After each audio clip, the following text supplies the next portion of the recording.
Muy buenos días, Honorio, y a todos los televidentes de Despierta Panamá. Gracias nuevamente, como todos los jueves, participar de de esta selectiva audiencia. Pues después de escuchar las palabras del señor presidente en el día de ayer en su discurso a un año de haber ascendido a la presidencia, pues podemos concluir de que quedan más palabras que hechos, más discursos que acciones.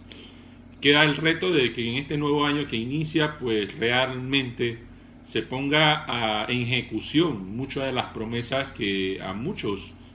panameños convenció para ganarse el sodio presidencial con un 32%. Mucho de lo que me parece, y quisiera resaltar algunas cosas positivas para no quedar solamente en la crítica, pero por ejemplo,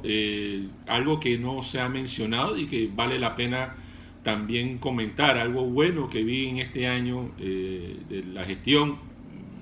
meramente,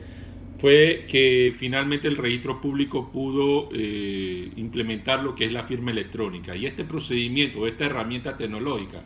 en este año puede aliviar mucho de la tramitología en plena crisis, en plena pandemia. Eso es un avance de los pocos que se le puede resaltar a la gestión del presidente. No se puede decir que todo fue malo, sin embargo, hay más cosas de sinsabores, por ejemplo, los escándalos que hemos observado durante este año, que no se ha iniciado una investigación debida ni conforme a la satisfacción de la sociedad, ministros todavía muy cuestionados por el centralismo en cuanto a las contrataciones directas que hubo en medio de esta pandemia y que han dejado un mal sabor de boca con respecto a la transparencia y que ya sabemos los casos conocidos que le costaron el cargo a un viceministro de la presidencia, y eso deja mucho de qué decir del trabajo que nos había prometido a toda la población, pero que solamente un 32% confiaron en la palabra del señor presidente el 4 de mayo del 2019. También muchos de los escándalos antes de la pandemia, por ejemplo el tema de seguridad, no ha habido todavía una conclusión final o que se pueda ver realmente qué ocurrió con la fuga de Ventura Ceballos, qué ocurrió realmente en el escándalo de la joyita, y todo esto antes de la pandemia. Y ahora, desde marzo, no vimos en el discurso del señor presidente una línea clara de cómo realmente vamos a salir de esta crisis. En cuanto a las medidas sanitarias, puntualizar el aumento de las pruebas a más de 4.000, en todo caso, la trazabilidad que se necesita para poder darle seguimiento a los casos positivos, eso en materia sanitaria frente a esta pandemia. En materia económica, que tanto se le había pedido al presidente que presentase el plan económico, observamos que esperó precisamente el 1 de julio para revelar este gran plan que estaba muy esperado. Sin embargo, mantuvo en zozobra, en incertidumbre a muchos ciudadanos, a muchos panameños, con respecto a la moratoria. El 18 de junio, la Asamblea finalmente concluye la discusión de la ley de moratoria después del veto inicial que tuvo el proyecto de ley. Y no es hasta el 30 de junio, 12 días después,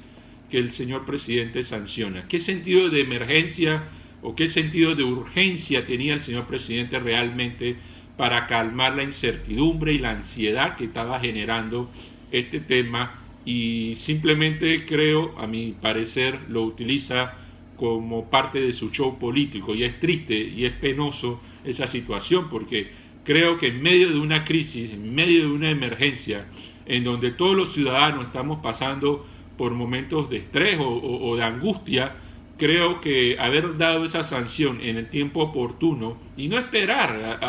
al día de ayer como un gran logro, sino que era algo necesario para la población, y siento que desperdició 12 días de calma, de tranquilidad, en donde murieron